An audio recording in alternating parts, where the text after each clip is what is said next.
Okay, आज चाहिँ chapter 5 सुरु गर्छु। आई थिङ्क च्याप्टर 4 सँग हिजो गरेको होइन। Chapter 5 the mechanics of learning. यो कति पेजको छ हेरिदिउँ, यो पनि पहिला सबभन्दा पहिला त। ओके,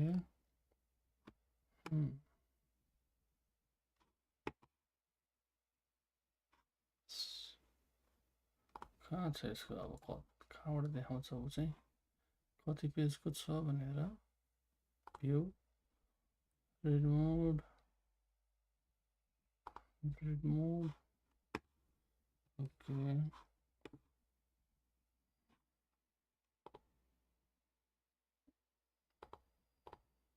ओके, यो नै मोडल हेर्नु।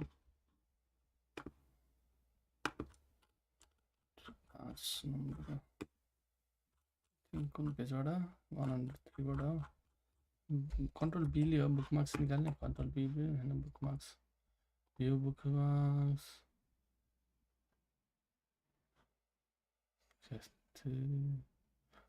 भ्यू सेटिङ बुकमार्क्स भन्नुपर्छ।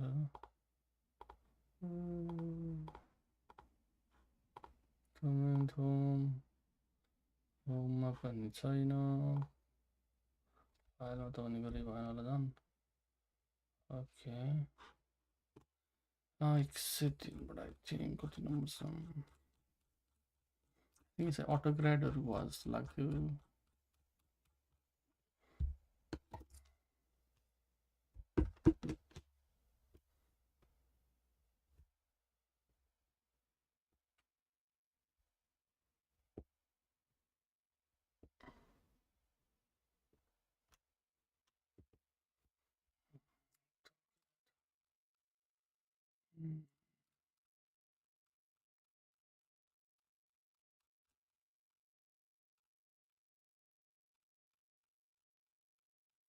आज 30 पेजै छ क्या?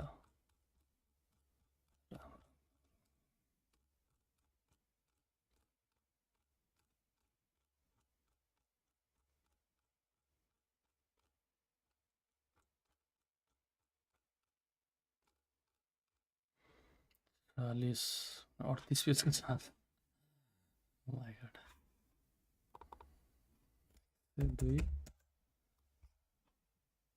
ओके 102 भनेर छ नअन्डै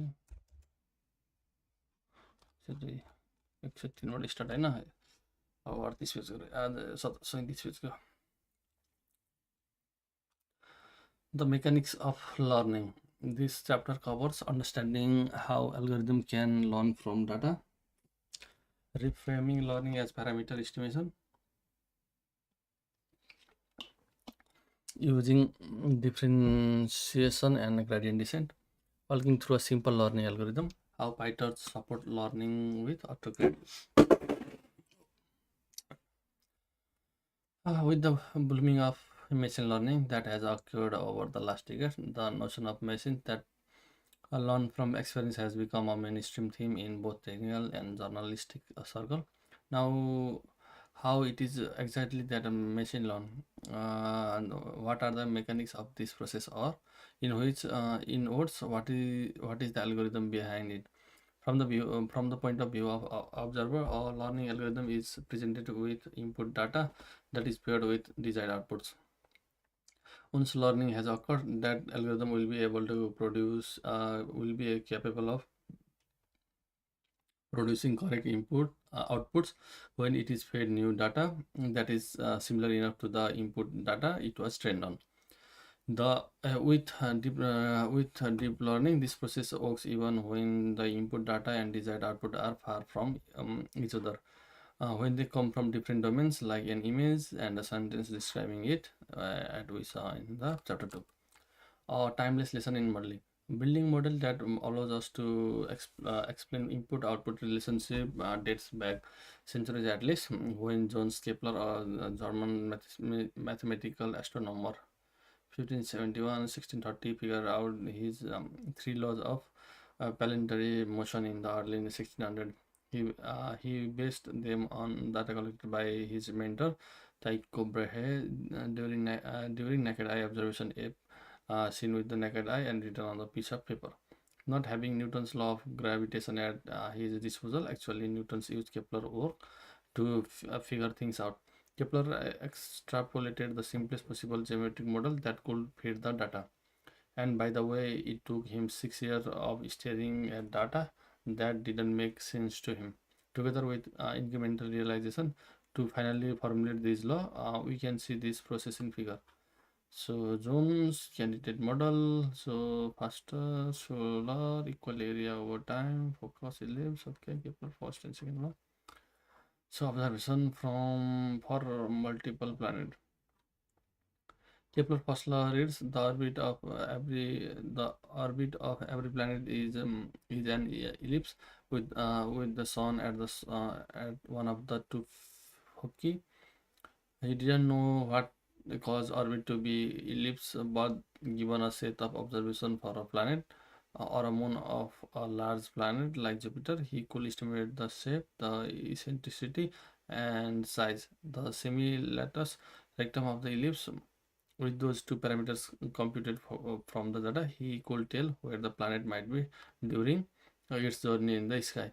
Once he figure out the second law, a line joining a planet and the sun sweeps out equal during area during equal interval of time. He could also tell when a planet will be at a particular point in a space, given observation in time. So how did Kepler estimate the eccentricity and the size of the ellipse without computer, pocket calculator, or even calculus, none of which has been invented yet? We can learn from the Kepler's own recollection in his book New Astronomy, or from how J.B. Field put it in the series of articles, The Origin of Proof. Essentially, Kepler had to try different shapes during a certain number of observations to find the curve. Then use the curve to find some more position for a time when he had observation available, and then check whether these calculated position agreed with the observed ones. So let's sum up some things up. Over 6 years, Kepler got lots of good data from his friend Bray, not without some struggle. Tried to visualize the heck out of it, and because he felt there was something fishy going on, choose the simplest possible model that had a chance to feed the data and ellipse split the data so that he could work on part of it and keep an independent set for validation. He started with the tentative eccentricity and size of the ellipse and iterated until the model fit the observation. Validated his model on the independent observation. Look back in disbelief. There is a data science handbook for you all the way from 1609. The history of science is literally constructed on this 7 step, and we have learned over the centuries that deviating from them is a recipe for disaster. This is exactly what we still set out to do in order to learn something from data. In fact, in this book, there is virtually no difference between saying that we will fit the data or we will make an algorithm learn from data. The process always involves a function with a number of unknown parameters whose values are estimated from data, in short, a model. We can argue that learning from data presume the underlying model is not engineered to solve a specific problem, as was the ellipse in Kepler, or and is instead capable of approximating a much wider family of functions. A neural network would have predicted Tycho Brahe's transaction really well without requiring Kepler flash of insight to fitting the data to a ellipse. However, Sir Isaac Newton would have had a much more harder time deriving his laws of gravitation from a generic model. In this book, we are interested in models that are not engineered for solving a specific narrow task, but that can be automatically adapted to specialize themselves for any of the many similar tasks using input and output pair. In other words, general model trained on data relevant to the specific at hand. In particular, PyTorch is designed to make it easy to create models for which the derivatives of the fitting error with respect to the parameters can be expressed analytically. No worries if the last sentence didn't make any sense at all. Coming next, we have a full section that hopefully clears it up for you. This chapter is about how to automate genetic function fitting.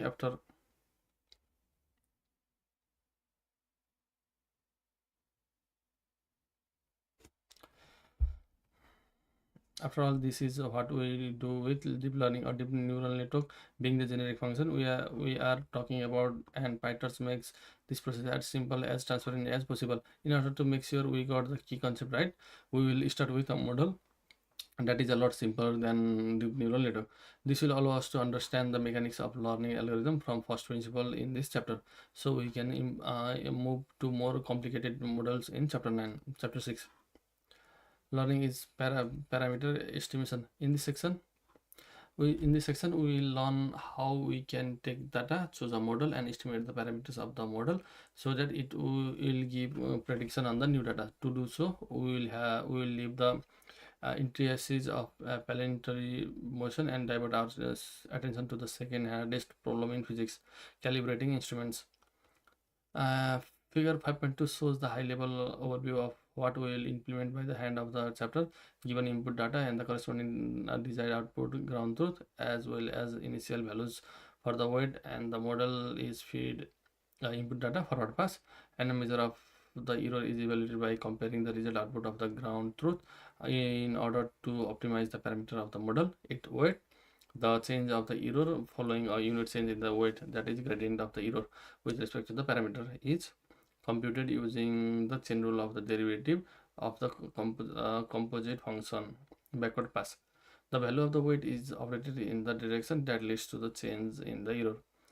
The procedure is repeated until the error evaluated on seen data falls below an acceptable level. If what we said sound obscure, we have got the whole chapter to clear things up. By the time we are done, all the pieces will fall into place, and this paragraph will make perfect sense.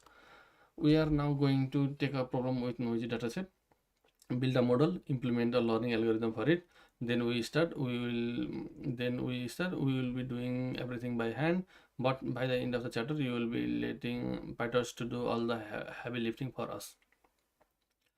When we finish the chapter, we will have covered many of the essential concepts that underline training deep neural network, even if our motivating example is very simple and our model isn't actually a neural network yet. So input forward pass गर्यो, changes weights to decrease error, that is optimization. Desired output grand truth, त्यसै आइतरेट गरेर backward also validation फेरि इनपुटमा आउँछ. Okay, a hot problem. We have just got back from a trip to some obscure location, and we brought back a fancy well-mounted analog thermometer. It looks great, and it is perfect fit for our living room. It only flaws is that it doesn't show units. Not to worry, we have got a plan. We will build a dataset of reading and corresponding temperature values in our favorite unit. Choose a model, adjust it, wait iteratively until a measure of error is low enough, and finally be able to interrupt the new reading in units we understand. Let's try following the same process Kepler used. Along the way, we will use a tool he never had available, PyTorch, gathering some data.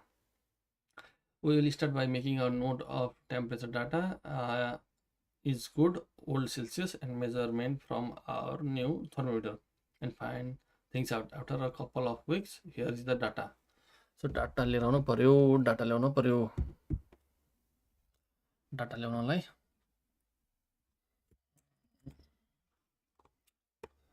Data कहाँ छ, यसमा छ data छ पहिले, त्यहाँदेखि collab खोलाउनु त सिधै.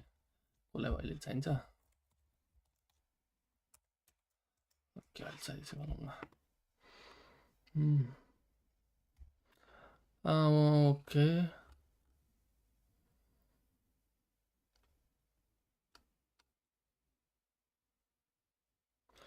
यो चाहिँदैन चाहिँ कि अहिले खोल्न पर्ने जस्तो collab. Okay, here the TC, okay, TC is equal to यतिवटा छ, अनि TU भनेको यतिवटा छ. Okay, TC is equal to torch dot tensor, okay, TU भनेको torch dot tensor. Okay, here the TC values are temperature in Celsius and the TU values are the unknown units. We can expect noise in both measurement coming from the device themselves and from our approximate reading. For convenience, we have already put the data into tensor. We will use it in a minute.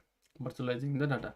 A quick plot of our data is in figure 5. Tell us that it is noisy, but we think there is a pattern here. Okay, maybe a straight line. Notes, spoiler alert, we know a linear model is correct because the problem and the data have been fabricated. But please bear with us. It's useful motivate with us. It is a useful motivating example to build our understanding of what PyTorch is doing under the hood.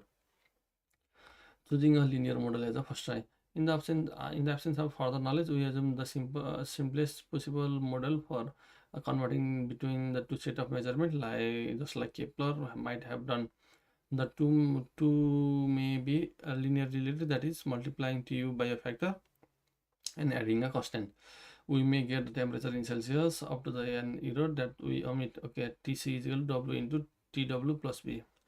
Y is equal to Wx plus B को relation online हो जाएगा. So in this, so is this a reasonable assumption? Probably we will see how well the final model performs. We choose a name W and B after weight and bias, two very common terms for linear scaling and the additive constant. We will bump into this all the time. Okay, now we need to estimate W and B, the parameters in our model based on the data we must do it so that temperature we obtain from running the unknown temperature Tu through the model are close to temperature are we usually measured in Celsius. If that sounds like fitting a line through a set of measurement, well, yes, because that's exactly what we are doing. We will go through this simple example using PyTorch and realize that training a neural network will essentially involve changing the model for a slightly more elaborate one with a few or a metric ton more parameter. Let's flesh it out.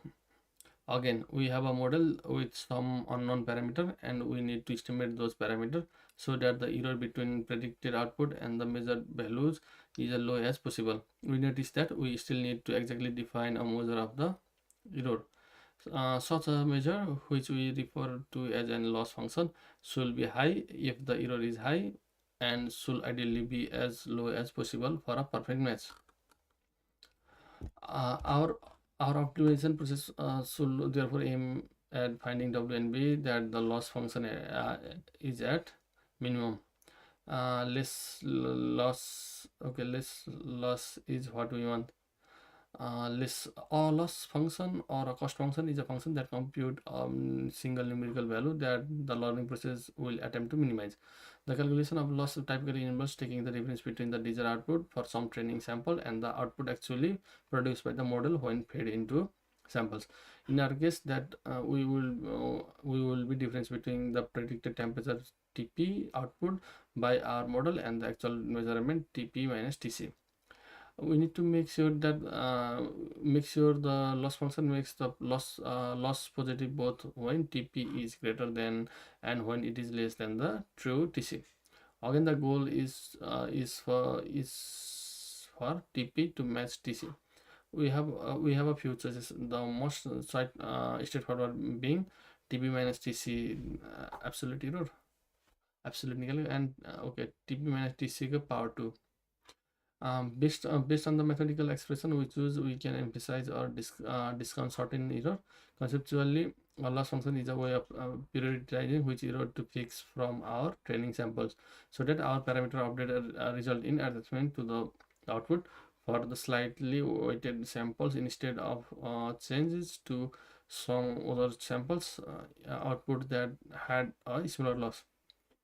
Both of the example loss function have a clear minimum at 0 and grow monotonically as the predicted value moves forward from the true value in their either direction. Okay, because the steepness of the growth with monotonically increase away from the minimum, both them are said to be convex. Okay, convections are type. Okay, since our model is linear, the loss at a function of W and B is also convex. Okay, since here the loss is a convex function of the model is a convex function of the model, parameters are usually great to deal with because we can find the minimum very efficiently through specialized algorithm. However, we will instead use less powerful but more generally applicable method in this chapter. We do so because for the deep neural networks are the ultimately interested in, the loss is not a convex function of an input. For our two loss function tp minus tc and tp minus tc ka power 2 as shown in figure 2.0. Okay, this is a parabolic. Okay, we notice that the square of the difference behaves more nicely around the minimum. The derivative of the error square loss with respect to TP is 0 when TP equals TC. Okay, TP equals TC. The absolute value, on the other hand, has the undefined derivative, right? Where I would like to converge. We would like to converge. This is less of an issue in practice than it looks like, but we will stick to the square of different for the time being. Okay. Absolute difference versus difference square. It's worth noting that the square difference also penalize widely wrong results more than the absolute difference does. Often having more slightly wrong result is better than having a few widely wrong ones, and the square difference helps prioritize those as desired. From problem back to PyTorch, we have figured out the model and the loss function. We have already got a good part of the high level picture in figure 5.2 figure out. Now we need to set the learning process in motions and feed it actual data.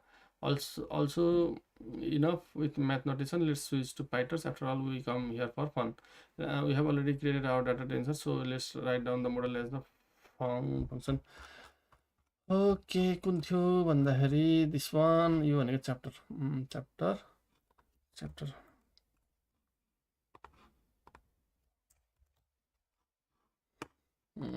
Okay it's part 1 chapter 5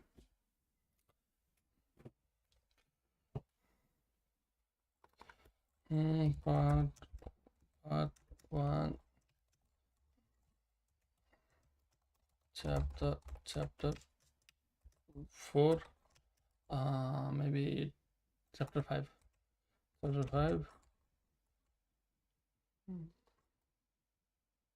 chapter 5 मात्र लेखेर पुग्छ सो पाइन्छ तिमी आजलाई के जान्छ र upload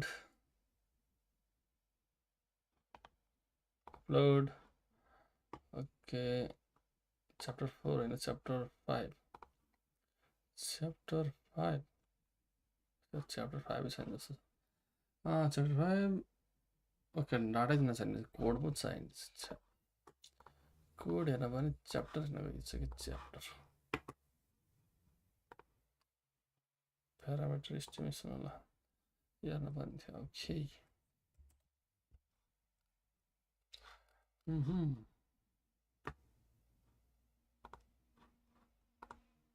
okay नम टर्च एउटा चाहिँ अहिले टर्च लिउँ यसले मात्रै पुग्छ इम्पोर्ट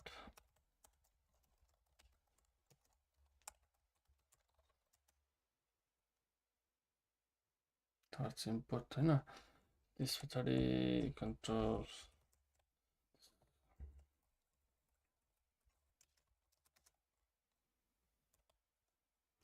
कपी पेस्ट यसलाई कपी पेस्ट हानिदिउँ न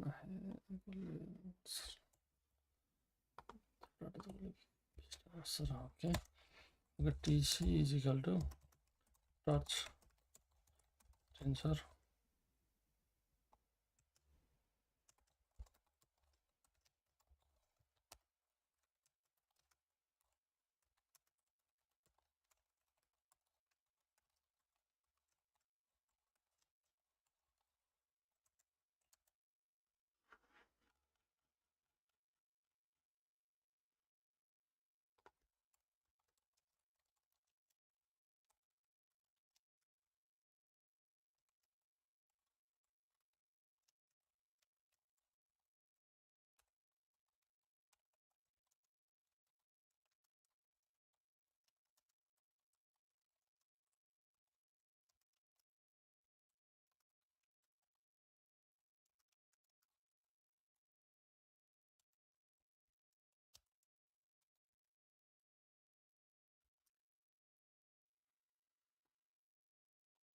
We are expecting TU, W, and V to be a input tensor with parameter and bias parameter respectively. If in our model the parameter will be PyTorch scalar, aka zero dimensional tensor, and that the product operation will use broadcasting to yield the return tensor anyway.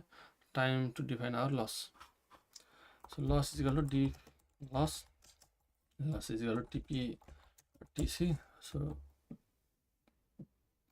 TC. So this is squared dp is equal to TP minus TC. P minus TC to power 2 return squared definition of mean. Okay, इसका mean निकाला, इसका mean reply देने बनने कर रहा हूँ. Note that we are building a tensor of differences and taking their square element wise, and finally producing a scalar loss function by averaging all the elements in the resulting tensor. Okay, is a mean square loss. Okay, we will initialize parameter in both the model. So इसमें क्या करना है? So W is equal to torch dot owns. Okay, B is equal to torch dot zeros. T underscore P is equal to model भीतर पास करेगा T U W B D पास करो T गरेर. So this is the model भयो. model भइसके पछाडि loss निकाल्न पर्यो. So loss is equal to loss is equal to loss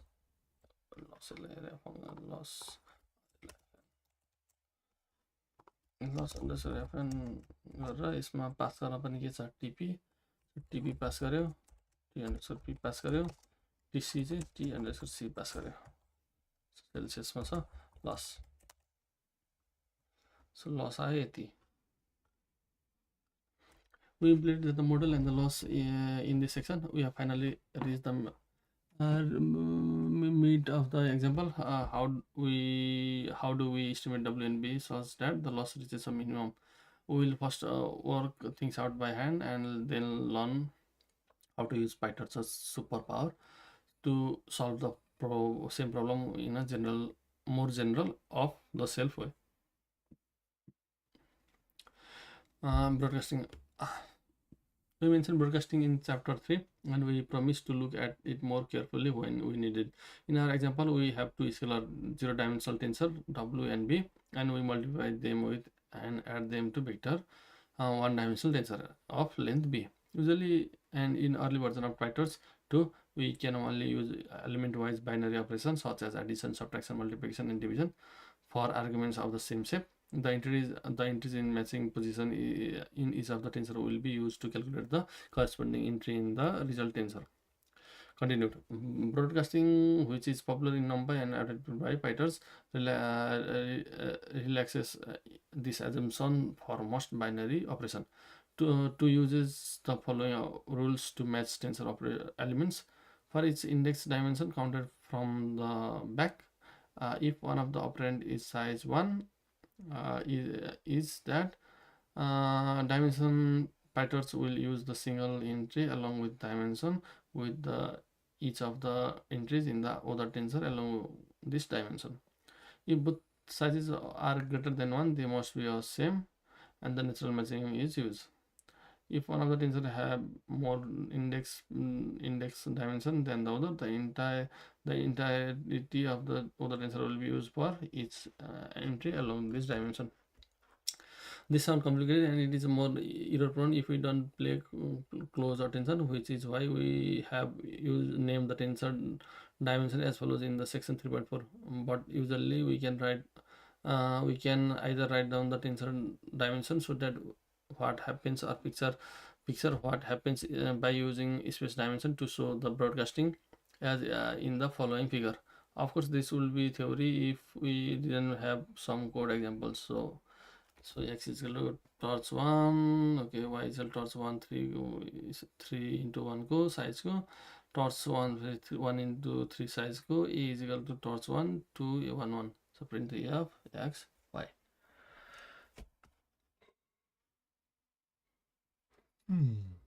Exercise. So 11 transpose गर्ने त नि.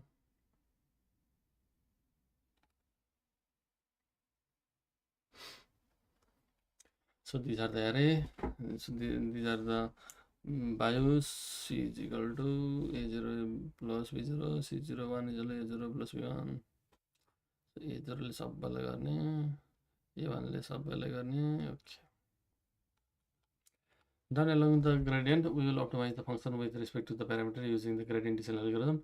In this section, we will build an intuition for an gradient descent from first principle, which we will help us a lot in the future. As we mentioned, there are ways to solve our example problem more efficiently, but these approaches aren't applicable to most deep learning tasks. Gradient descent is actually a very simple idea, and it scales up surprisingly well to a large neural network model with millions of parameters.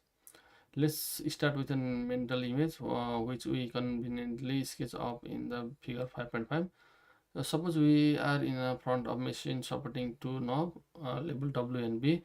We are allowed to see the value of the loss on the screen, and we hold to minimize the value. Not knowing the effect of the knob on the loss, we started feeding with them and decide for each knob which direction makes the loss decrease. We decide to rotate both knob in their direction and decreasing loss. Suppose we are far from the optimal value, we will likely see the loss decrease quickly and then slow down as it goes closer to the minimum. We notice that at some point the loss climb back up again, so we invert the direction of the rotation for one or both knob. We also learned that when the loss changes slowly, it is a good idea to adjust the knob more finally to avoid reaching the point where the loss goes back up after a while. Eventually we converge to minimum. Decreasing loss. So gradient descent is not that different from the scenario that we just described. The idea is to compute the rate of change of the loss with respect to each parameter and modify each parameter in the direction of decreasing loss. Just like when we are fiddling with the knob, we can estimate the rate of change by adding a small number of W and B and seeing how much the loss changes in that neighborhood. So data is equal to 0.1. So delta data and delta is equal to 0.1. Okay.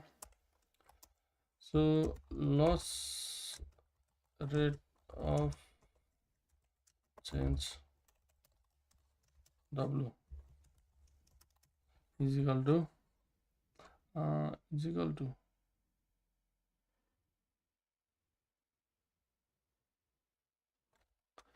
YL is equal to what's really here sign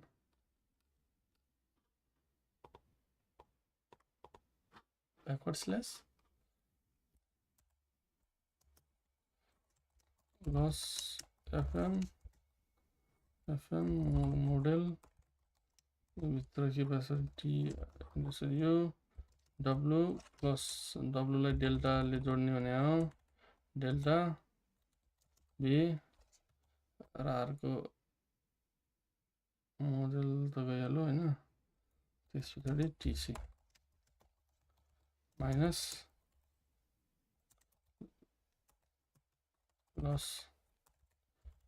loss function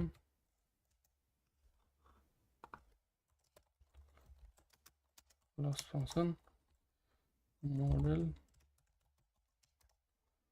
t u comma w minus delta b t divided by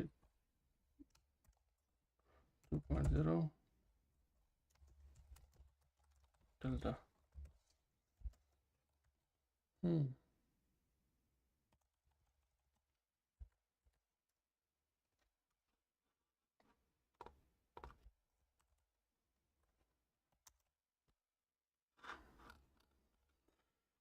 Learning rate.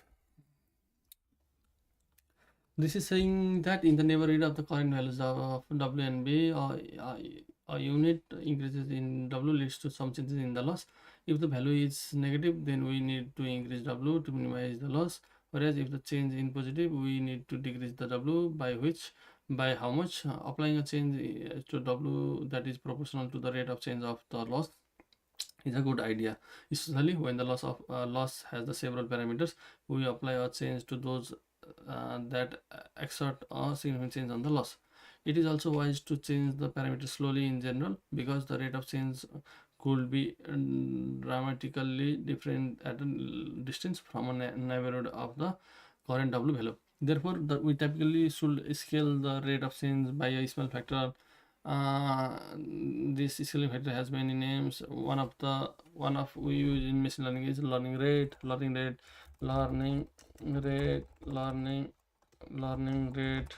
is equal to 1 e to power minus 2, 0.002, 0.0.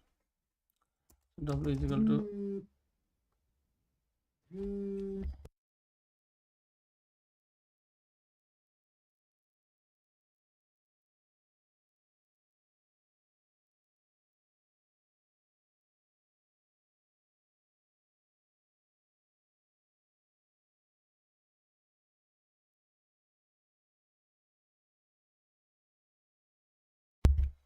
so W is equal to W minus learning rate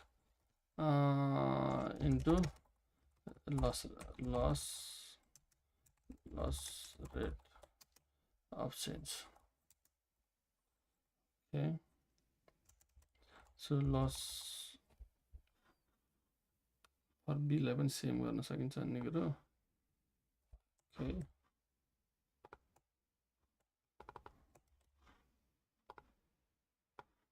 okay.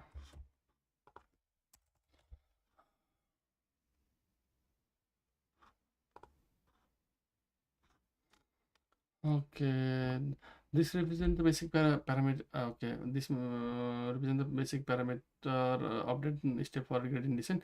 By iterating this evaluation that provided we choose a small enough learning rate, will converge to an optimal value of the parameter for which the loss computed on the given data is minimal.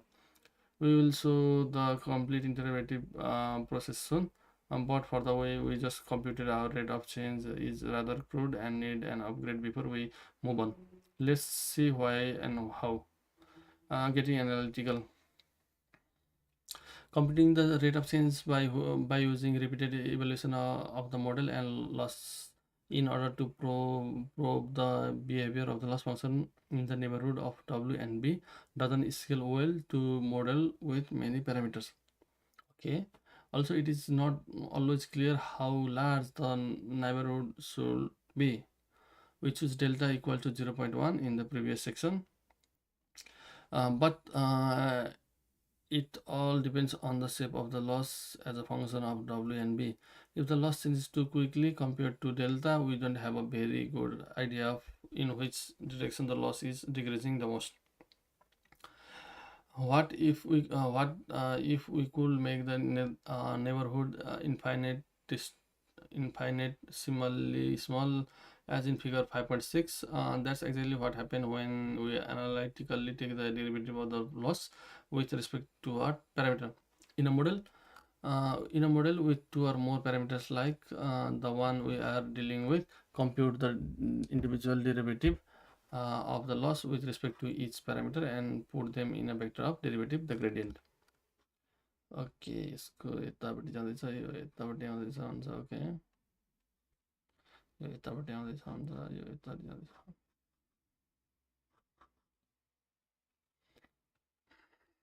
Computing the derivative. In order to compute the derivative of the loss with respect to a parameter, we can apply the chain rule and compute the derivative of the loss with respect to it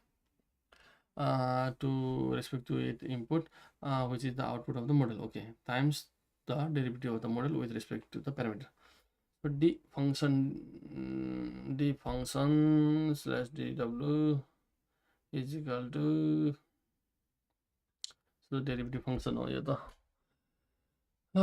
So derivative of function fn with respect to w is equal to derivative of function fn divided by wtp into dwtp by dw. यो त chain rule भइहाल्यो नि.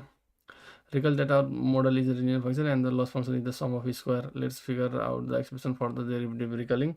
Recalling for expression.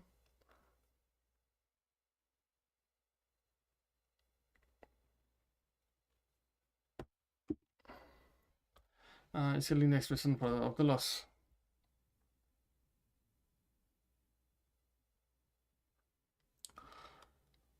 Okay. So deep loss function. My function, f function same. Okay, this is the okay. We recall गरे loss function यहाँ. So remembering that dx power 2 by dx is equal to 2x we get. Okay, so definition of d lsn is equal to different. Okay.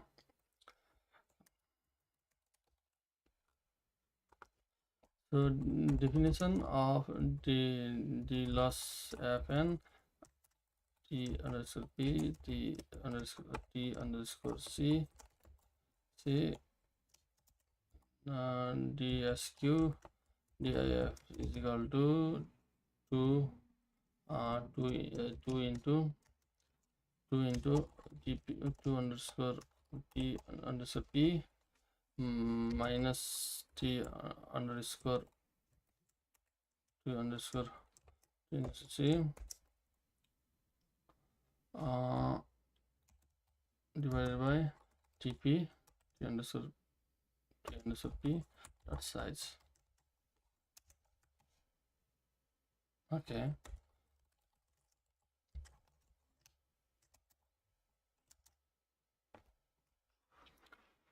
Applying the derivative to the model, the same is one derivative बनाउने भने dw model बनाउने हो return to you. So def d model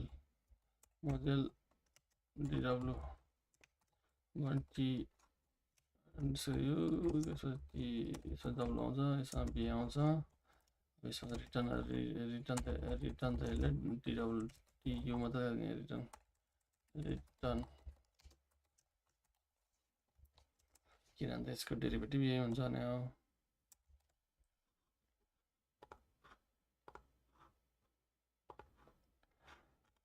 Okay, defining the gradient function. Putting all this together, the function returning the gradient of the loss with respect to w, b, and w. So defining grad function t u dio, t c dio, t p dio, w dio, b dio. The loss dTp with respect to p is equal to loss fn ma tp tc t underscore p t underscore c. The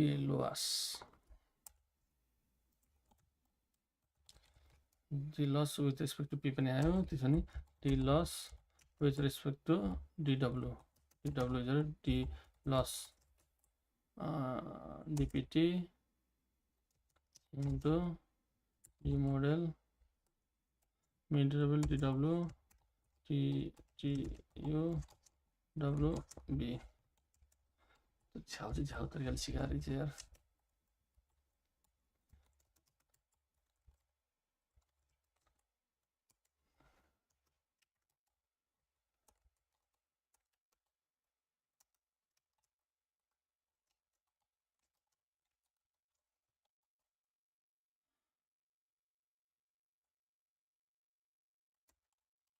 return dot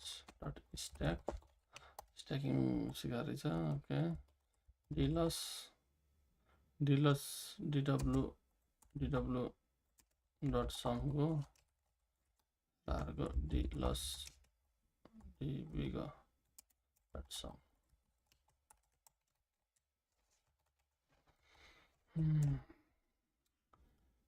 So yes, the same idea expressed in mathematical notation is shown in the paper.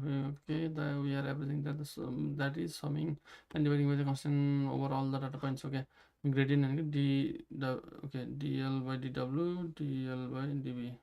Go dl by dm. Okay, dl by dm, dm by dw, dl by dm, dw by dv. Okay, these are the partial derivatives. So model w m is wx parameter. Okay, iterating to the create the model as we now have everything in place to optimize our parameters. Starting from a tentative value of a parameter, we can iteratively apply updates to it for a fixed number of iterations or until w and b stop changing. Here are several stopping criteria. For now we will stick to a fixed number of iteration. The training loop, since we are at, let's introduce another piece of terminology we call a training iteration, during which we update the parameter for all of our training samples and epochs. The complete training loop looks like this. Okay, parameter optimization, अनि चाहिँ function रे यो पनि छ parameter optimization हेर्दै हुन्छ सेमै छ नि यसमा चाहिँ छ नि हामी training parallel defining training loop. So for a WB parameter TP is equal to model गर्यो, loss is equal to loss function, grad is equal to grad निकाल्यो, param is equal to param minus learning rate into gradient गर्यो. Okay, copy paste त हान्दिन पर्ने हो. लेख्दिउँ न definition of training loop मा के पास गर्ने त भन्दा n epochs learning rate params t u t underscore c. So for epoch in range 1 देखि n plus 1 जानु पर्यो. WB is equal to params बढायो, t underscore p is equal to model t yo w पास गर्यो, b पास गर्यो गरेर आउँछ. loss is equal to loss underscore fn भन्ने function छ रहेछ. loss underscore fn फंक्सन, त्यसमा t फंक्सन छ, त्यसमा t p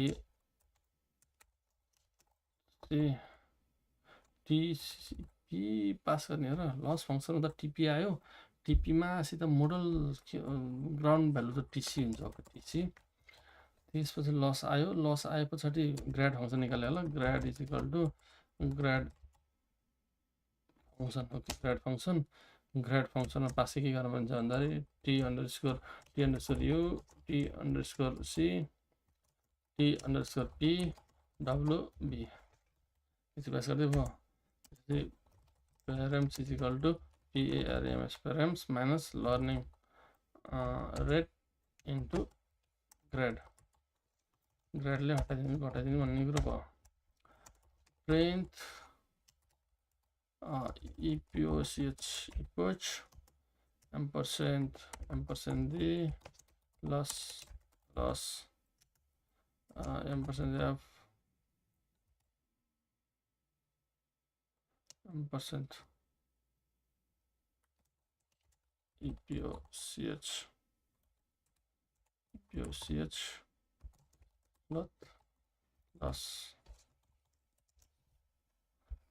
loss पनि यसमा रिटर्न प्याराम्स गर्ने हो. Okay, return प्याराम्स.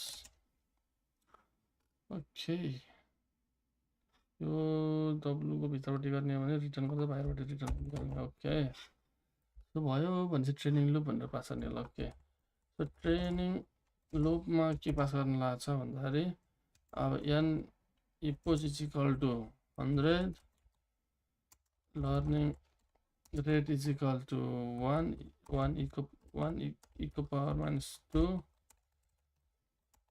is 2. This was a params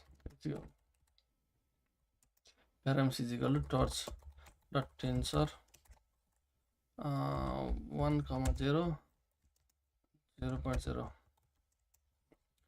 t underscore u is equal to t underscore u t t underscore c is equals to t underscore c. Di ba saan yan?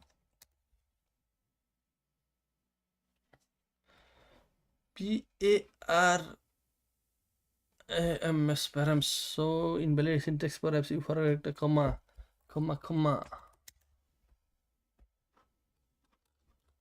राम्रो यति बसिरहेन देखि त्यहाँ नआइदिएर क्या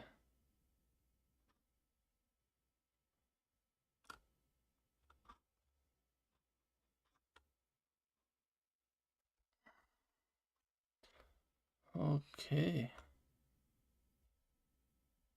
print epoch loss on you second of 580 600 by okay 1900 just बढ्दै गइरहेको छ. So this is the voyager. So wait, what happened? Our training process literally blew up, leading to losses becoming infinity. Yes, infinity go. This is a clear sign that parameter is receiving update data too large.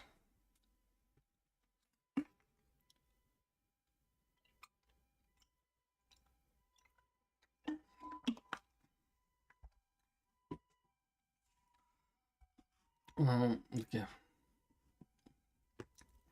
Too large, and their values start oscillating back and forth as each update overshoot and the next overcorrects even more. The optimization process is unstable. यसलाई -3 गरिदियो भने के हुन्छ हेर्नु न अझै तल झऱ्यो है 25 अझै 4 गऱ्यो भने तल लागिहाल्यो नि तर एउटै आउँदो रहेछ लसै घटेन एकैचोटि यहाँबाट घट्दै गर्दै 26 बाट त ओभरफिट भइहाल्यो कन्स्ट्यान्ट गर्दै गर्दैन ओके होस्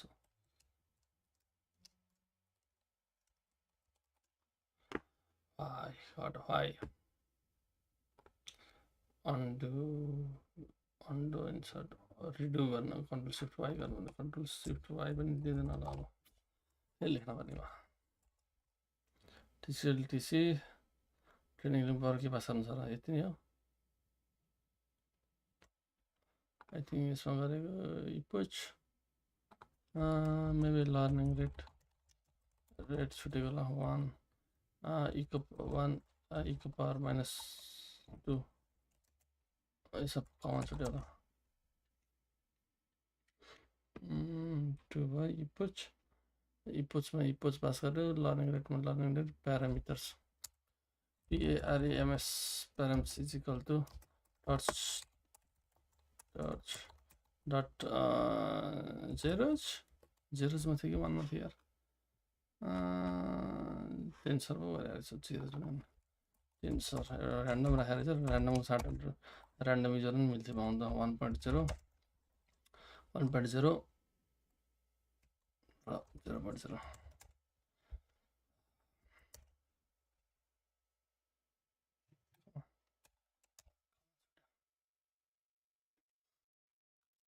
यो कतिमा थियो 10 गरेर भइरहेको छ ओके यो फंक्सनमा हेर्दा सिधै तल गयो यतापट्टि एउटा सिधै तल गयो बढ्दै गयो गर्दै DEF so here we can limit the magnitude of learning rate into grade well that looks easy we could simply choose a smaller learning rate मैले त गरेको थिएँ learning rate लाई घटाइदिएको थिएँ okay so learning rate is one of the things we typically change when because that is the hyper parameter भनेको नि यही हो so जे कुरा नि हामीले चेन्ज गर्न सक्छौं त त्यो हाइपर प्यारामिटर हो हैन we typically change when training does not go well as we like so we usually change learning rate by the order of magnitude so we might try equal power 3 equal power 4 which will decrease the magnitude of the update by order of magnitude. Let's go with the equal power minus 4 अघि मैले त्यही गरेको थिएँ। Okay, सिधै लगाएको फेरि ऊ आयो। Nice, the behavior is now stable, but there is another problem. The updates to the parameter are very small, so the loss decreases very slowly and eventually stalls. We could avoid this issue by making learning rate adapted. This is okay. This is change according to the magnitude of updates. There are optimization schemes that do that, and we will see once on toward the end of this chapter in section 5.5.2. However, there is another potential troublemaker in the update of the gradient itself. Let's go back and look at the grad at inputs 1 during optimization. So normalizing input, we can see that the first inputs gradient for the weight is about 50 times larger than the gradient for the bias, which means the weight and bias lives in differently scale space. If this is the case, a learning rate isn't large enough to meaningfully update. One will be so large as it will be unstable for other, and the rate that is appropriate for the other won't be large enough to meaningfully change the first. Okay, this means we are not going to be able to update our parameters unless we change something about our formulation of the problem. We could have individual learning rate for each parameter. So एकैचोटि यसमा parameter अनि this will be too much to bother with. It's babysitting of the kind we don't like. So here यसमा random हालिदिउँ न. Let's check. So this is the torch.tensor भनेर हालेको रहेछ नि. torch.tensor मा दुईटा maybe torch.random n 1 एउटा torch.random अर्को आइन्थ्यो हाल्दिउँ न के हुँदो रहेछ ऱ्यान्डम हाल्दाखेरि के हुँदो रहेछ. सो ऱ्यान्डम हाल्दाखेरि सर सर सर सर सर गरेर चाहिँ यहाँबाट चाहिँ एउटै आउनु थालेछ एरियाबाट इनपुट्सबाट.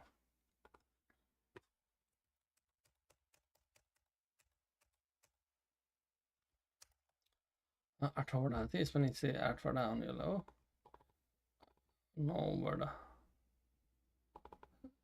यहाँ घटेछ बढेछ घटेछ घटेछ घटेछ घटेछ घटेछ घट्न त घटिरहेको थियो तर धेरै घटेन चाहिँ कि यहाँबाट चाहिँ गएछ ड्याममा एउटै भएछ यहाँबाट. So there is a simple way to keep things in check. Changing the input so that the gradient aren't quite so different. We can make sure the range of the input doesn't get too far from the range of -1 to 1. Roughly speaking, in our case, we can achieve something close enough to that by simply multiplying tu by 0.1. Okay, here 0.1 into tu okay. Here parameters pass गर्ने tun pass गर्ने. Okay, let's check. So t underscore un is equal to 0.1 into t underscore u. So training loop is equal to training loop के पास n number of inputs is equal to 100. Learning rate is equal to 1 e को power -2. त्यसपछि अब चाहिएको अरु के भन्दा params is equal to torch dot tensor 1.0 comma 0.0 र पास गर्यो. त्यसपछि चाहिएको अरु के छ params भयो t underscore u is equal to t underscore un t underscore c is equal to t underscore c.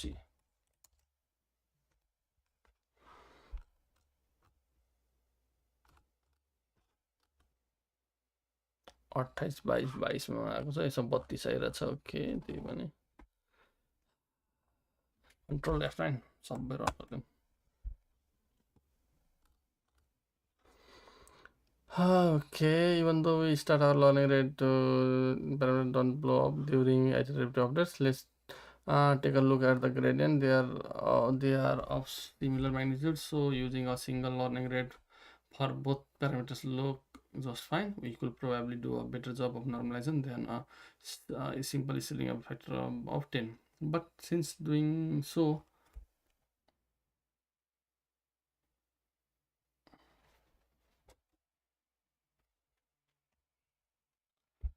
we could probably do a better job of normalizing than simple reselling as well.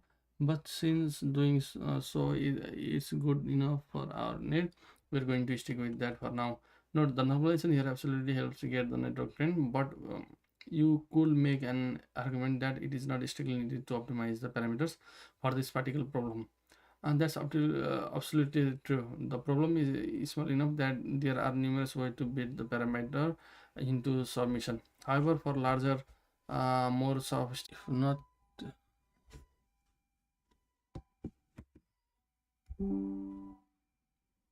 Oh, ಇರೋದಿರೋದನ್ನ ಯಾರು.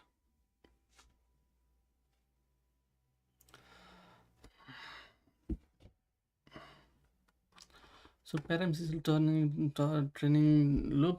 यानी बिचमा 5000 learning rate दियो, params दियो, TUK, print params is equal false. Print parameters false. Print parameters false.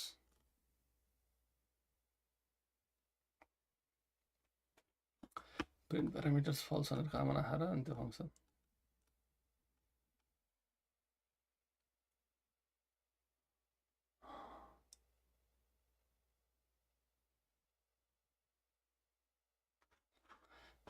पनि बोल्दैन यार. Params is equal to training TRAIN training loop मा n position 5000 learning rate is equal to 1 e to power 1 e to power 1 e to power minus 2. This was params. Params is equal to torch dot tensor 1.0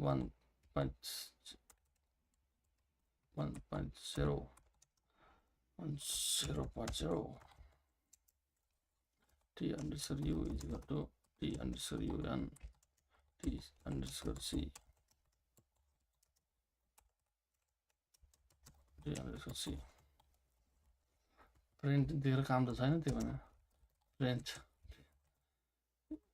params भन्ने नि छैन त किन दिएर के काम यार.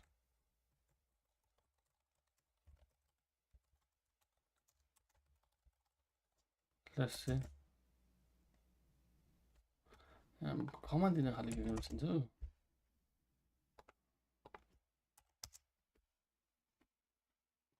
Print params अनि छैन त त्यो चाहिँ दिन चाहिँ किन दिएर खानु बुझिरहेको छैन कि.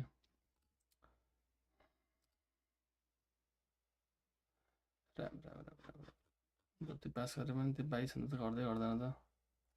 यहाँ गएर घटेर त फेरि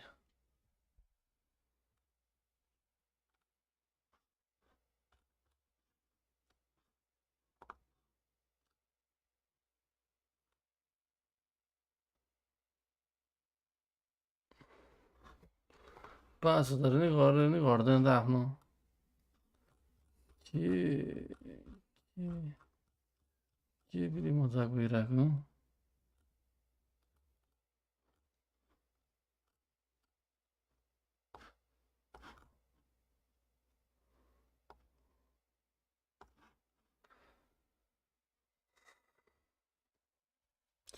लसै घटिरहेको नि त्यसै लस घट्यो भन्छ यार. 5000 चोटि गर्दा नि लस घटाएन आफ्नो 3200 समकोड माथि मिस्टेक भएर भने सेम जे गरे त्यसले त्यही गरे त 0.1 गरे.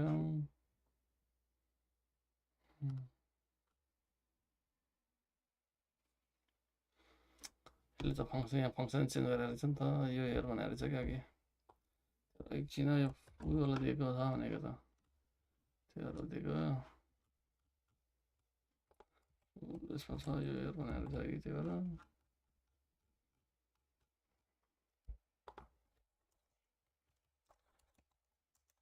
print print params zero to false to left hand.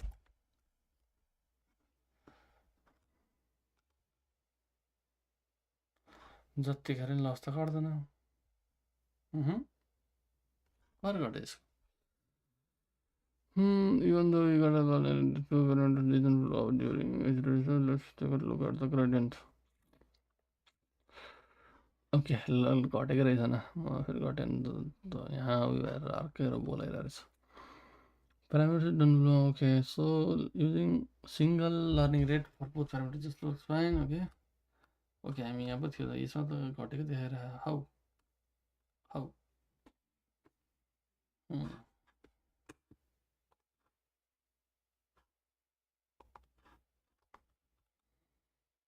त्यस्तै घट्यो भन्छ तपाईँ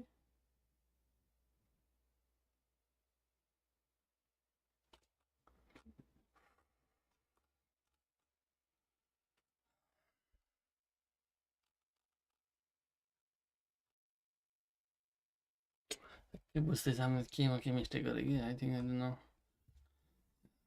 So this could mean that there aren't enough iteration to converge to zero. So not that the data points don't sit exactly on the line as we anticipated. Our measurement were not perfectly accurate, or there was noise involved in the reading. But look, the value for WNB looks an awful lot like the numbers we need to use to convert Celsius to Fahrenheit. After accounting for our normalization, when we multiplied our inputs by 0.1, the exact value will be 5 is equal to 5.556, B is equal to 17. Our fancy thermometer was showing temperatures in Fahrenheit the whole time. No big discovery except that our gradient descent optimization process works.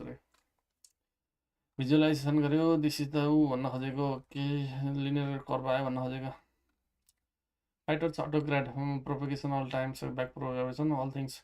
In our little adventure we just saw a simple example of back propagation. We computed the gradient of composition of function, the model, and the loss with respect to their innermost parameter W and B by propagating derivative backward using the chain rule. The basic requirement here is that all functions we are dealing with can be differentiated analytically. In this, so if this is the case, we can compute the gradient, what we earlier called the rate of change of the loss with respect to the parameter with one sweep. Even if we have a complicated model with more millions of parameters, as long as our model is differentiable, computing the gradient of the loss with respect to the parameters amount to writing the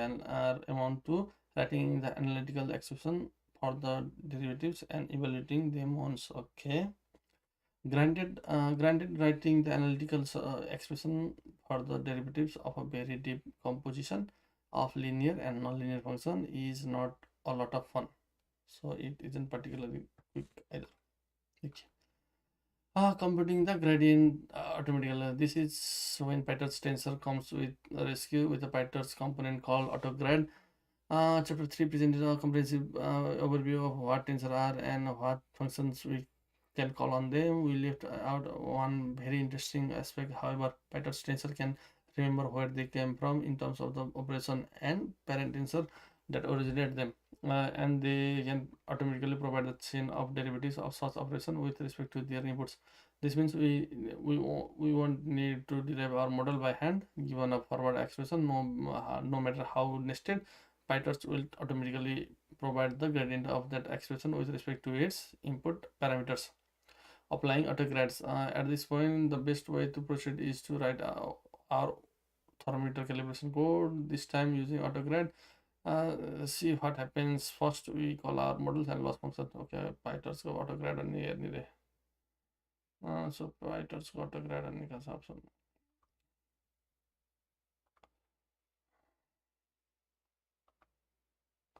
So this is the what PyTorch AutoGrad.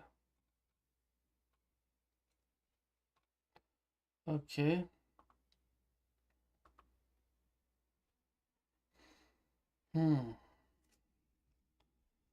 Okay, diff model the same छ, loss function नि okay same छ.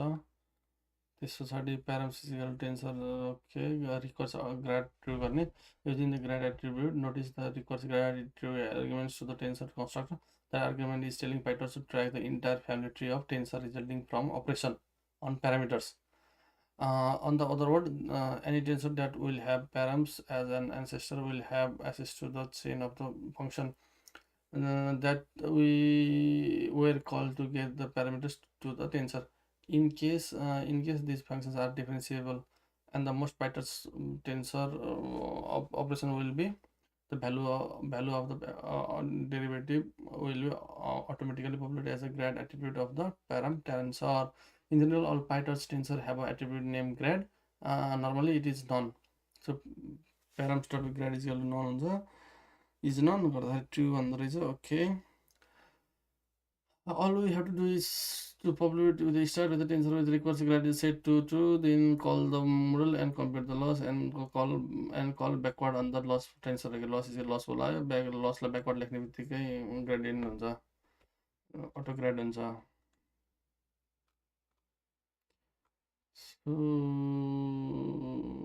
okay, at this point the grad attributes of parameters contains यो त पहिले थाहा छ त्यही भएर ignore गर्नु पर्ला. भने considering the derivatives of the loss with respect to each element of params, when we compute our loss while the parameters w and b requires a gradient in addition to performing the actual computation, PyTorch creates the autograd graph with the operation in black circle as nodes as shown in the top rows of the figure 5.10. When we call loss dot backward, PyTorch transfers this graph in the reverse direction to compute the gradient as shown by the arrows in the bottom row of the figure. So require grad true गऱ्यो भने अगाडि गर्दा w पनि भयो b पनि add भयो गर्यो आयो हैन. सो स्क्वायर गर्दा लस आयो. सो यसमा ग्रेड 2 रिकर्स ग्रेड 2 भने सबैले ग्रेड नन गर्दा ग्रेड नन गर्थ्यो. ग्रेड 2 गरिदियो भने ब्याक प्रोपगेसन गर्दाखेरि के भयो लसबाट पछाडि स्क्वायरमा गयो स्क्वायरबाट माइनस माइनसमा गयो माइनसबाट फेरि प्लसमा गयो प्लसबाट इन्टुमा गयो गर्दै यसबाट के गर्दो रहेछ डी लस बाई डिबी गरिदिँदो रहेछ. यसमा चाहिँ डी लस बाई डिडब्ल्यू गरिदिँदो रहेछ. Accumulating grad function, we could have any number of tensor with grad required grad set to true and any computational composition of function. In case PyTorch will compute the derivative of the loss through the chain of function, the computation graph, and accumulate their values in the grad attribute of those tensor, the leaf node of the graph. A lot big gotcha ahead. This is something PyTorch newcomers and a lot of more experienced folks to tip off on regularly. We just write accumulate not store. Warning, calling backward will lead derivatives to accumulate and leaf node. Okay, we need to zero the gradient explicitly after using it parameter update. Okay, गरिसक्यो grad गरिसकेपछि जेरो गर्नुपर्छ. Okay grad जेरो गर्ने grad zero. Okay, let's repeat together. Calling backward will will lead derivatives to accumulate at leaf nodes. So if backward was called earlier, the loss is evaluated again. Backward is called again if an trailing loop, the gradient at the leaf is accumulated, and this is summed on the top of one computed at the previous iteration, which leads to an incorrect value of the gradient. In order to prevent this from occurring, we need to zero the gradient explicitly at each iteration. We can do it simply using the in place zero method. Okay, in params.grad is not none, params.grad.0 गरिदिने. Okay, not you might be going why zeroing the gradient keeps the step during instead of zeroing happens automatically when we call backward during it. This way provides more flexibility and controls when working with gradient in complicated models. Having this reminder drilled into the overhead, let's see what our autograd enable training code looks like from start to finish.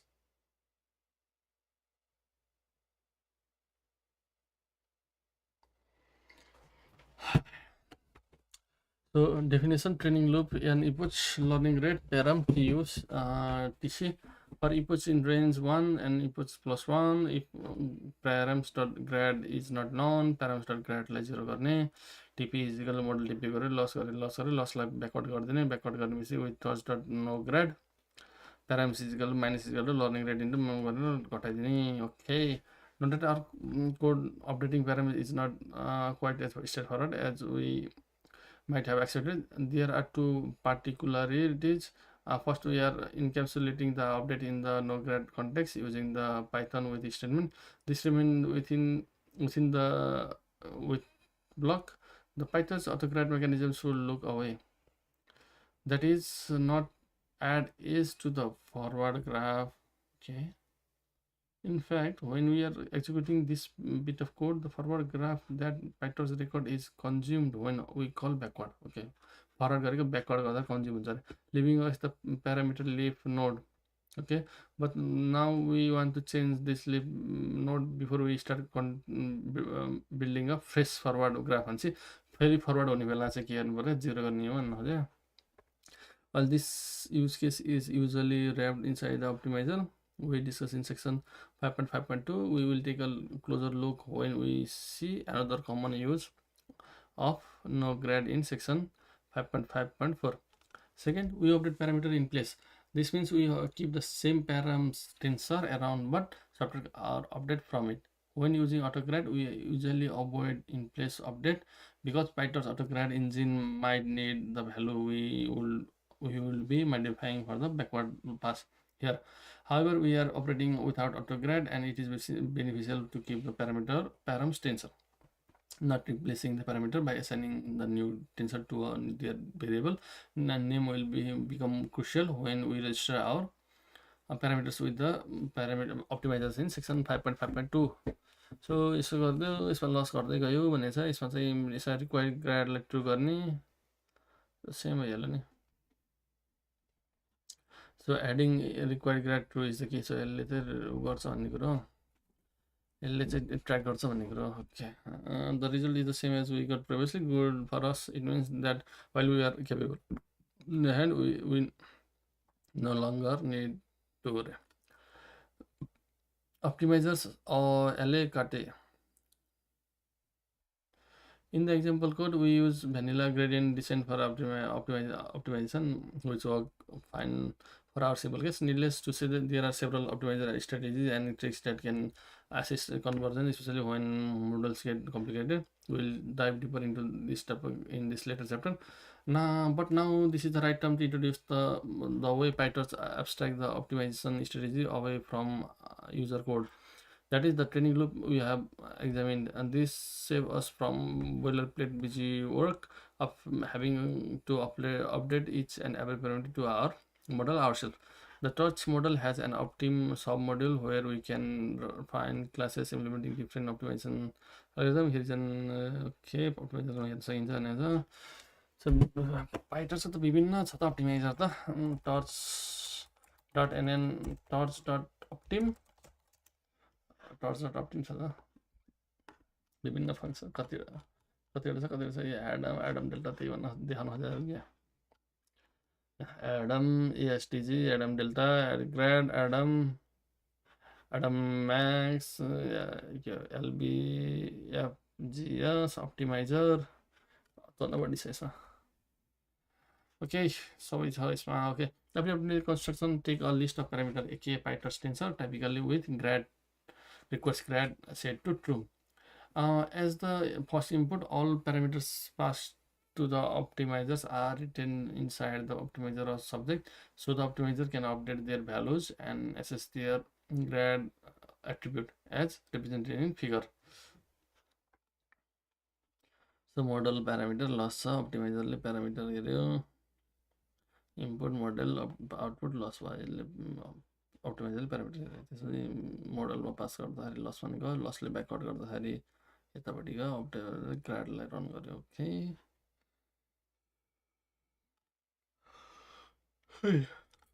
each optimizer accesses two methods, zero grad and grad zero step dot zero grad.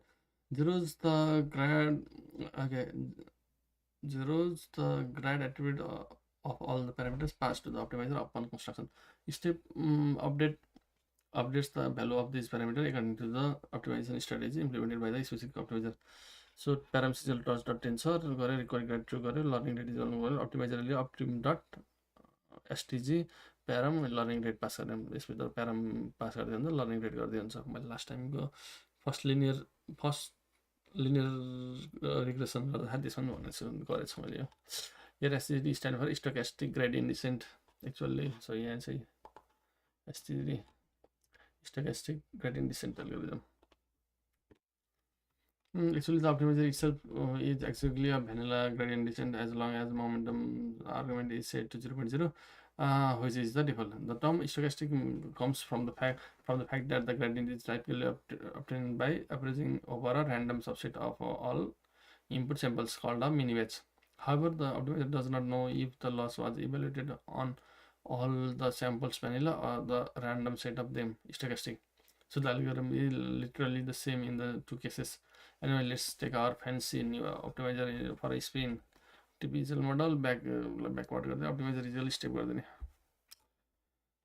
Okay, I know the value of the parameter is updated upon calling step without.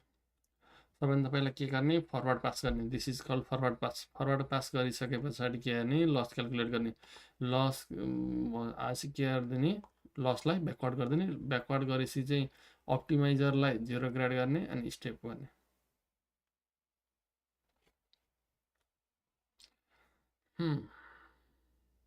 the parameter is updated upon calling step without us having to touch it ourselves. What happens is the optimizer look into param start grad and updates parameters, okay, subtracting learning rate from grad from it exactly as it in the former hand roll code.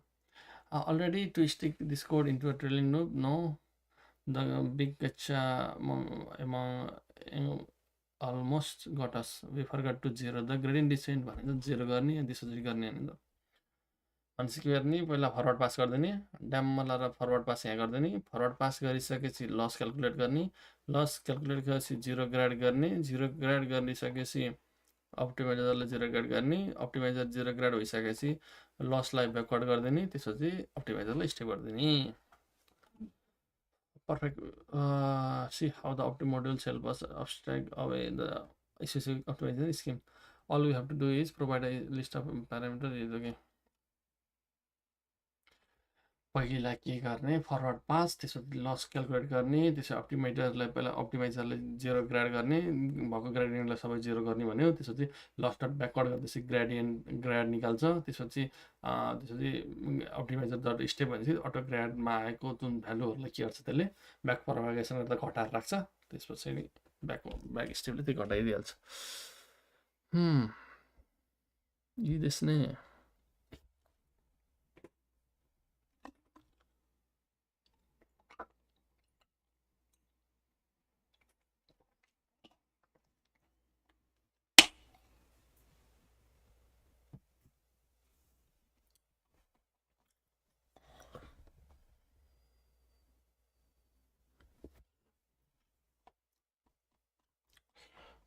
साढे 1 घन्टा भएछ okay as long as you need it for deep learning neural network model we can forget about the details. Let's update our training loop optimizer grad loss backward gare optimizer step gardiyo testing our optimizers. In order to test more optimizers, all we have to do is instantiate a different optimizer, say Adam instead of STG. Rate of the code is the same as optimizer is equal to Adam राख्दै नि parameters pass गर्ने learning rate pass गर्ने त्यति त extra केही छैन the optimizer is not the only flexible part of the training loop. Let's turn our attention to the model. In order to train a neural network on the same data and the same loss, all we need to change is the model function. It wouldn't make particular sense in this case since we know the converting Celsius to Fahrenheit amounts to a linear transformation, but we will do it anyways in chapter 6. We will see quite soon that neural networks allows us to remove our arbitrary assumption about the shape of the function which will be approximating. Even so, we will see how neural network manages to be trained enough when the underlying processes are highly nonlinear, such in the case of describing an image is a sentence, as we saw in the chapter 2. We have touched on a lot of essential concepts that will enable us to train a completed deep learning models while learning knowing what's going on under the hood. Back propagation to estimate gradients, autograd, and optimizing weights of models using gradient descent or other optimizers. Really, there isn't a lot more. The rest is almost mostly filling in the blanks, however extensive they are. Next up, we are going to offer an aside on how to split our samples, because that set up a perfect use case for learning how to better control autograd. Training, validity, and overfitting. So John Skepler taught us the one last thing that we didn't discuss so far. Remember how he kept part of the data on the side so that he could validate his model on independent observation. This is the vital things to do, especially when the models we adapt could potentially approximate function of any shape, as in the case of neural networks. In other words, a highly adaptable model will tend us to use it many parameters to make sure that the loss is minimal at the data points. But we will have no guarantee that the model behaves well away from or in between the data models. After all, that's what we are asking the optimizer to do, minimize the loss at the data point. Sure enough, if we had independent data points that we didn't use to evaluate our loss or describe along its negative gradient, we will soon find out the evaluating the loss those independent data points would yield higher than expected loss. We have already mentioned this phenomenon called overfitting. Little bit मात्र गरेँ, सबै त भने छैन. The first action we can take to combat overfitting is recognizing that it might help pen. In order to do so, the Kepler figure out in 16,000. We must take a few data points out of our data, the validating set, and only fit our data fit our model on the remaining data points and the training set, as the figure shows in 5.12. Then while we are fitting the model, we can evaluate the loss on the training set and once on the validation set. सो डाटालाई चाहिँ के गर्ने भन्दा अब training र test भइहाल्छ. त्यो भनेको अब training गराउनु पऱ्यो, भ्यालिडेसन गर्नु पऱ्यो, टेस्ट गर्नु पऱ्यो. सो ट्रेनिङ चाहिँ मोडललाई चाहिँ ट्रेनमा रन गर्ने, त्यस पछाडि भ्यालिडेसनमा गरेर चाहिँ त्यो ओभर फिटिङ छ कि अन्डर फिटिङ चेक गर्ने.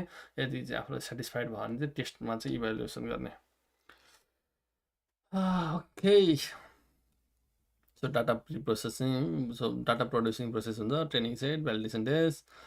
सो ट्रेनिङ सेटमा प्यारामिटर अप्टिमाइजेसन ट्रेनिङ गर्ने, मोडललाई ट्रेन गर्ने, अनि भ्यालिडेसन टेटले चाहिँ गर्ने, इभ्यालुएट गरेर पर्फर्मेन्स चेक गर्ने. So evaluating the training loss. Okay, the training loss will tell us if our model can fit the training set at all. In other words, if our model has enough capacity to process the relevant information in the data. If our mysterious thermometer somehow managed to measure temperature using a log arithmetic scale, our poor linear model will not have a chance to fit this measurement and provide us with a sensible conversion to Celsius. In that case, our training loss, the loss we are printing in the training loop, will stop decreasing. We will be for approaching zero. A deep neural network can potentially approximate complemented function, provided that the number of neurons and therefore parameters is high enough. The fewer the number of parameters, the simpler the shape of the function our network will be able to approximate. So rule number one: if the training loss is not increasing, chances of the model is too simple for the data. The other possibility is that our data isn't just contains meaningful information that lets it explain the output. If the needs falls at the shop, sell us a barometer instead of a thermometer, we will have little chance of predicting temperature in Celsius from just pressure, even if we use the latest neural network architecture from Quebec. Okay, generalizing to the validation set. What about the validation set? Well, if the loss evaluated in the validation set doesn't decrease along with the training set, it means our model is improving its fit of the samples it is seeing during training, but it is not generalizing to samples outside this precise set. As soon as we evaluate the model at new, previously unseen data points, the values of the loss function are poor. So rule number 2, if the training loss and the validation loss diverges, we are overfitting. पहिला अन्डरफिटिङ अब ओभरफिटिङ यदि दुईवटा चाहिँ टुक्रियो भने चाहिँ हुन्छ भने छैन. So that is overfitting. दुईवटा भ्यालिडेसन लस र ट्रेनिङ लस चाहिँ दुईतिर गयो भने. Let's delve into this phenomenon a little. Going back to the thermometer example, we could have decided to feed the data with a more complicated function like a precise polynomial or a really large neural network. It could generate a model meandering its way through the data points as in figure 5.13. Thus, because it pushes the loss very close to the zero, since the behavior of the function away from the data points does not increase the loss, there is nothing to keep the model in check for inputs away from the training data points. Okay. Every point like this thing. That's the core. So good question. From what we just said, overfitting really looks like a problem of making sure the behavior of the model is in within data points is sensible for the process we are trying for approximate. First of all, we should make sure we got enough data for process. If we collected data from a sinusoidal process by sampling it regularly at a low frequency, we will have a hard time fitting a model to it. Assuming we have enough data points, we should make sure the model that is capable of fitting the training data is as regular as possible in between them. There are several ways to achieve this. One is adding penalization term to the loss function to make it cheaper for the model to behave more smoothly and change more slowly up to a point. Another is to add noise to the input samples to artificially create new data points in between training data samples and push the model to try to fit those two. There are several other ways, all of them somehow related to this, but the best favor we can do ourselves, at least at a first move, is to make our model simple. Okay, सबैभन्दा पहिला model simple बनाउने. This is from an incidental statement. A simple model may not fit the training data as perfectly as the more complicated model would, but it will likely behave more regularly in between the data points. We have got some nice trade-off here.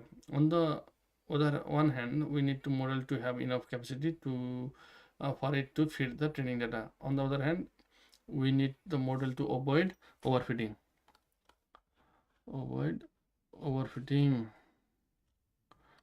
Okay, avoid overfitting.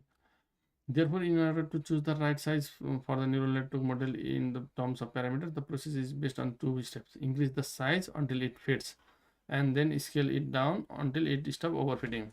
सबैभन्दा पहिला under फिटबाट start गर्ने, त्यसपछि बढाउँदै बढाउँदै बढाउँदै गएर ओभरफिट गराउने, ओभरफिटबाट अनि बल्ल घटाउन थाल्ने. Okay, we will see more this in chapter 12. We will discuss that our life will be of balancing between fitting and overfitting, underfitting and overfitting. For now, let's get back to our example and see how we can split the data into training set and validation set. We'll do it by shuffling TU and DC the same way, then splitting the resulting shuffled tensor into two parts. Shuffling a data set, shuffling an element of the tensor amount of finding the permutation of its indices permute गर्ने. So and shuffle is user save गर्ने, so and value गर्ने, validation काट्न divide गर्न खोजेको छ 2 ले. Okay. Shuffle indices is equal to random permutation and symbols. So train indices or shuffle indices that value काट्ने minus value काट्ने. Okay, splitting a data set we just in so our training loop doesn't really change.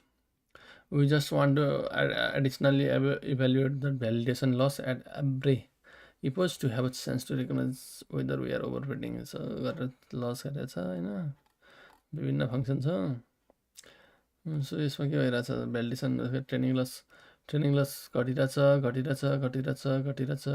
9 5 4 3 3 3 घटिरहेछ. यो पनि घटिरहेछ. ल, it's good, seems good. Here we are not entirely fair to our model. The validation set is really small, so the validation loss will only be meaningful up to a point. In any case, we note that the validation loss is higher than our training loss, although not by any order of magnitude. We expect the model to perform better on the training set, since the model parameters are being shaped by the training set. Our main goal is to also see both the training loss and the validation loss decreasing. While ideally both losses would be roughly the same value as long as the validation loss stays reasonably close to the training loss. We know that our model is continuing to learn generalized things about our data. In figure 5.14, case C is ideal. Okay, case C is ideal, while D is acceptable. In case of A, the model isn't learning at all. B is overfitting. सो कसरी थाहा हुन्छ त भन्दाखेरि जुन यो training यो जुन एउटा भनौँ यो निलो चाहिँ suppose निलो चाहिँ ट्रेनिङ लस हो अनि रातो चाहिँ भ्यालिडेसन लस हो भने यसमा त के यो त प्यारल आइरहेछ केही लर्न गरेर होइन। बीमा चाहिँ के भएर छ भने ट्रेनिङ गर्दा सर घट्यो तर भ्यालिडेसन लस चाहिँ माथि बढ्दै गयो भनेपछि यसरी चाहिँ जब छुट्टियो भने चाहिँ के हुन्छ भन्दाखेरि दिस विल बी ओभरफिटिङ हुन्छ। सीमा चाहिँ के भइरहेछ भन्दाखेरि सीमा चाहिँ के भइरहेछ भने इक्वल्ली गइरहेछ क्या अन्डर फिटिङ मतलब ट्रेनिङ लस र भ्यालिडेसन लस ल चाहिँ जोडिँदै गइरहेछ भने चाहिँ त्यो चाहिँ हुन्छ बेस्ट जेनरलाइज भएको छ भन्ने हो। र डी नम्बरको चाहिँ द्याट इज अन्डर फिटिङ है। सो बी नम्बर चाहिँ ओभर फिटिङ यसरी दुईवटा टुक्रेर गयो छुट्टिएर गयो द्याट इज ओभर फिटिङ धेरै बुझ्यो भन्ने हुन्छ क्या मोडलले। सो डी चाहिँ अन्डर फिटिङ जस बुझ्दैछ तर कम्प्लिटली बुझेको छैन भन्ने कुरो हुन्छ।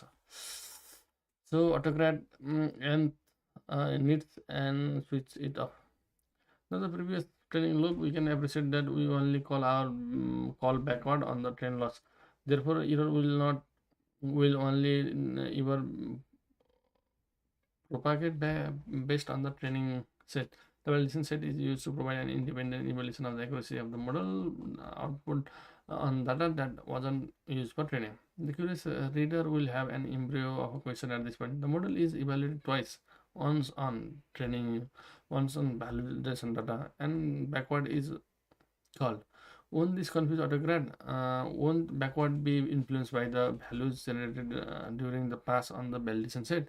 Luckily for us, this isn't the case. The first line in the training loop evaluates model on TTU to produce train TP. The train loss is evaluated on train TP. This creates a competition graph that links train TP to train TP. Okay, train TU to train TP to train loss.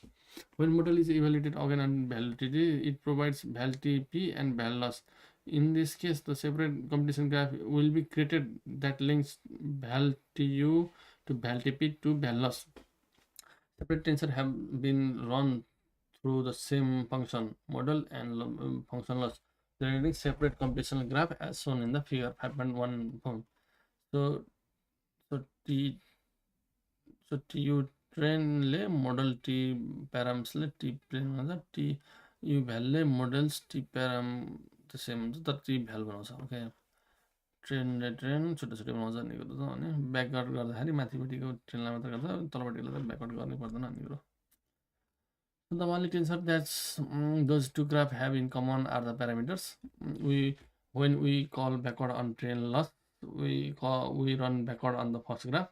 In the other words, we accumulate the derivative of train loss with respect to the parameter based on the computation generated from train TU. If we incorrectly call backward on validation loss as well, we will accumulate the derivative of val loss with respect to the parameter on the same half node. Remember the zero grad thing. Hereby gradients are accumulated on the top of each other every time we call backward, unless we zero out the gradient explicitly. Well, here something very similar would happen. Calling backward on val loss would lead to gradient accumulating on the parameter tensor. On the top of those gradient generated during the train loss dot backward call. In this case, we wouldn't efficiently train our model on the whole data set, both training and validation, since the gradient will depend on both. Pretty interestingly, there is another element for discussion here. Since we are not ever calling backward on val loss, why are we building the graph in the first place? We could in fact just call model and loss function as plain function without tracking the computation. However, optimize building the autograph graph comes with additional cost that we could totally forego during the validation pass, especially when the model has millions of parameters. In order to address this, PyTorch allows us to switch off autograd when we don't need it using the torch.nograd context manager. We won't see any meaningful advantages in terms of speed or memory composition on our small. So in order to address this, PyTorch allows us to switch off autograd when we don't need it using the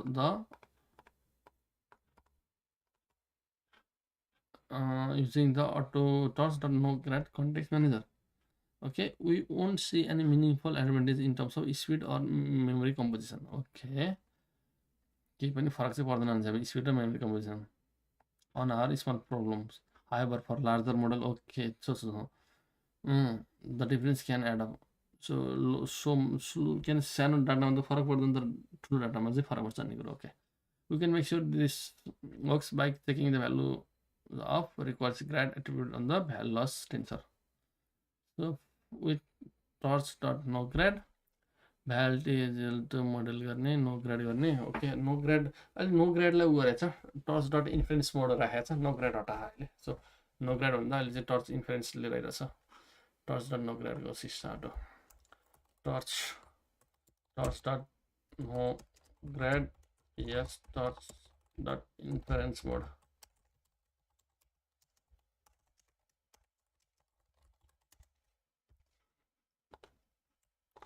यो हेर्न सकिन्छ यसमा होइन. Yes you can depend तर यस्तो छाडो हामीले चाहिँ ऊ दिन सकिन्छ भन्ने कुरो त हो. जेरो ग्रेडको छाडो reference torch dot inference mode.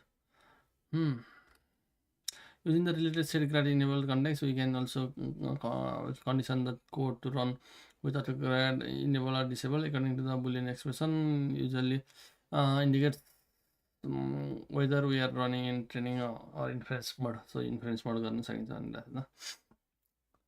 Okay, conclusion. We started this chapter with a big question of how it is that a machine can learn from examples. We shared the rest of the chapter describing the mechanism with which a model can be optimized to feed data. We choose to stick with a simple model in order to see all the moving parts without unneeded complications. Now that we have had our fill of appetizers in chapter 6, we will finally get into the main course using a neural network to fit our data. We'll work on solving the same thermometer problem, but with the more powerful tools provided by the torch.nn module. Okay, we will adapt the same spirit of using this small problem to illustrate the larger types of patterns. The problem doesn't need a neural networks to reach a solution, but it will allow us to develop a similar understanding of what required to train a neural network. Exercise. So summary, linear models are the simplest reasonable models to use to fit data. Convex optimization techniques can be used for linear models, but they do not generalize to neural networks. So we focus on stochastic gradient descent for parameter estimation. Okay.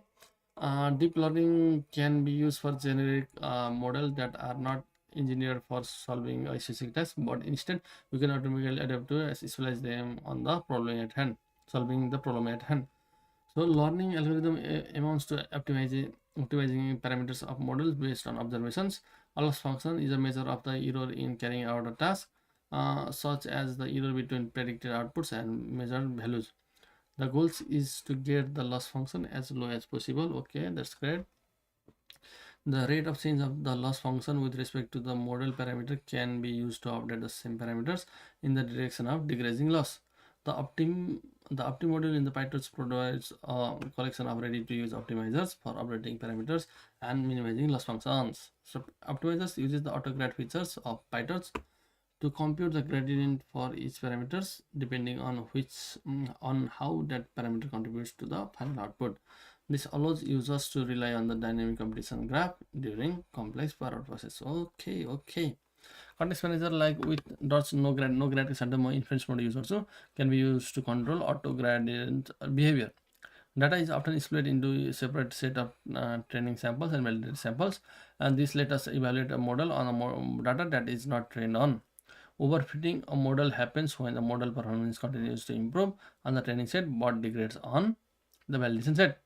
This is actually due to the model not generalizing and instead memorizing the desired outputs for the training set. Chapter 6, using a neural networks to feed the real data. So, भोलि हेर्छु, अब चाहिँ आज सक्दिनँ।